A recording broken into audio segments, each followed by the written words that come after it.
Hey guys, welcome back to another video. As you guys can see by the title, we are making a veggie pot pie today. I was super excited about this video because this was my first time making this recipe, and I just so happened to be making it on my husband's birthday. He celebrated his 36th birthday on July the 6th. So this was his dinner request, his birthday dinner request for his special day. So I made it for him. Like I said, it was my first time making it, and it turned out really good, you guys. I was super impressed. I just kind of threw some things together and wished for the best, and it turned out awesome. It turned out so awesome that I definitely think I'm going to be putting it in our normal like dinner rotation. Making it at least a couple times a month because it was like that good. So I hope you guys enjoyed this video. If you do, make sure that you guys give it a thumbs up. Also, make sure you guys subscribe and all that other extra stuff that I always say at the beginning and end of every single video. I'll see you guys in the next one. Bye.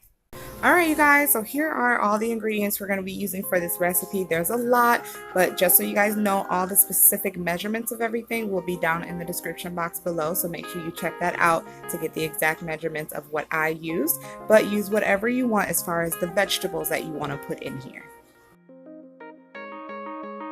I had my niece helping me out today, so that's whose hand you guys see. I don't want you guys thinking I didn't change my identity or anything. But we're going to start by putting our potatoes in some boiling water, just like so. Then we're going to move on to adding our carrots to the boiling water as well. And last but not least, we're going to start adding our celery to the same pot of boiling water. Now this is going to go ahead and boil for about 15 minutes, so we're going to let the pot do its thing. Now moving on to a separate pretty deep skillet, we're going to add a 1/3 cup of butter. This is vegan butter. This is the Earth Balance brand in the yellow box that you get in the vegan section at the grocery store. So we want to get this to melt down just a little bit before we add our other ingredients in. From there, we're going to add a 1/3 cup of chopped onion, and then we're also going to add about 2 cloves of minced garlic in there as well. Give it a stir and let it do its thing for about 5 minutes.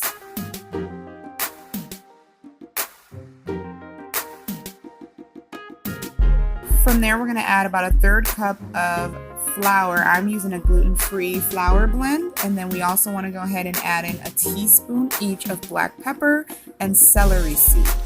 Go ahead and give that a mix.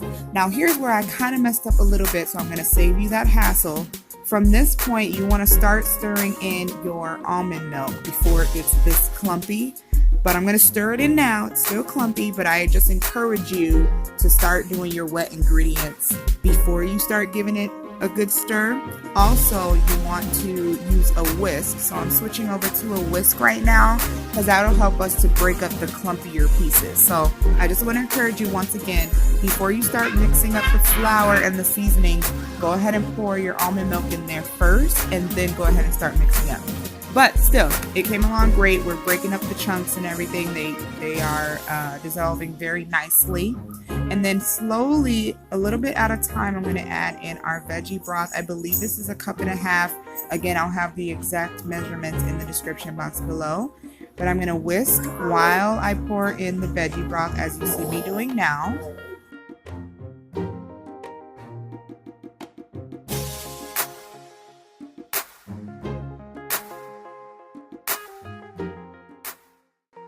So I'm checking on this maybe every 3 to 4 minutes and giving it a slight whisk just to make sure it's coming along nicely. At this point, we're just waiting for it to heat up so it can thicken.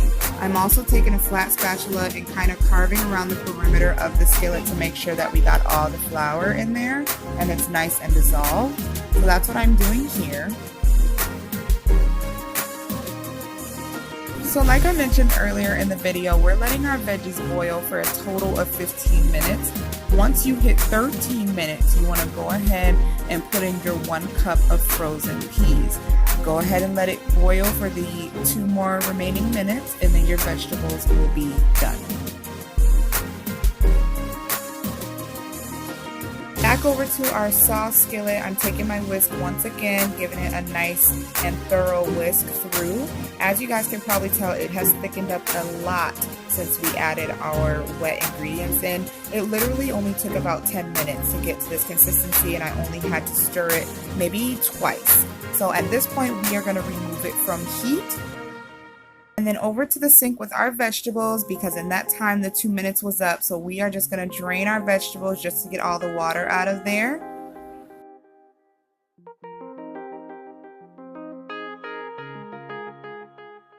We're going to bring our drained vegetables over to our saucepan. The heat is actually off, you guys. There's no heat going on underneath. It's just very hot. So we're going to pour our drained vegetables into our sauce and give it a nice thorough mix so that all the vegetables are coated in our sauce.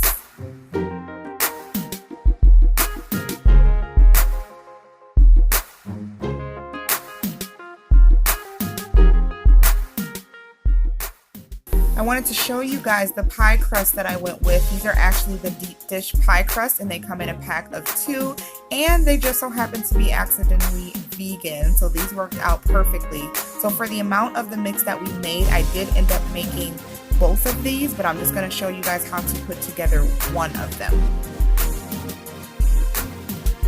So for starters, we're just going to stick it in the oven at 425 degrees for 5 minutes.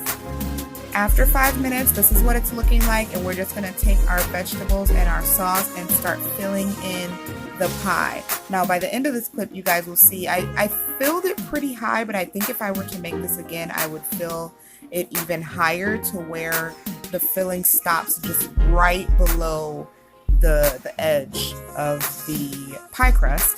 These are the actual pastry sheets I decided to go with.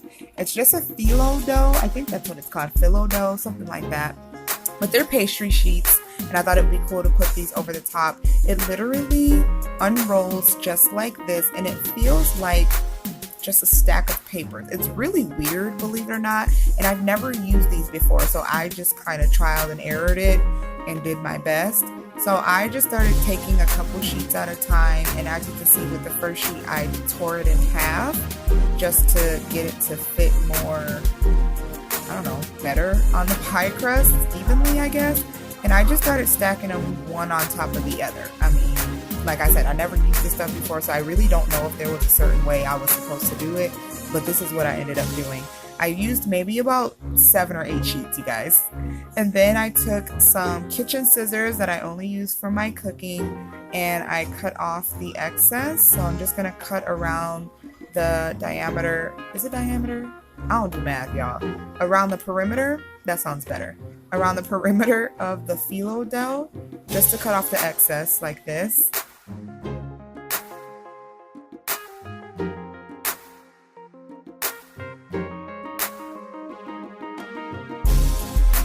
At this point, I thought it would be a good idea to take some vegan butter and melt it in the microwave and just spread it right across the top layer of the phyllo dough.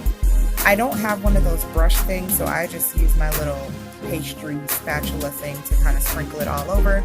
If you have one of them little brush things, that will probably work a lot better. But I wanted to make sure that I got this top layer really saturated in the butter.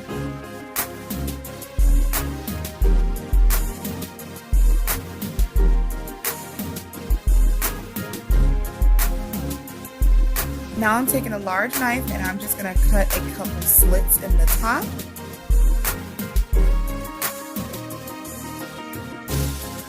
Then we're going to put this in the oven at 425 degrees for about 25 minutes. Here they are, you guys. Don't they look so good? Like, they were so bomb, you guys. Like, you make this recipe, you will not regret it. It turned out so good. Now on the second one that I made, the one that's in the front, that one turned out a little bit better in my opinion, and what I did was I cut the phyllo dough a little bit more inward, a little shorter than the actual pie crust, so that way the actual crust of the pie can be exposed. So I like how that one turned out a little bit better, but they both tasted so good, and I hope you guys really enjoy this recipe as well. See you in the next one.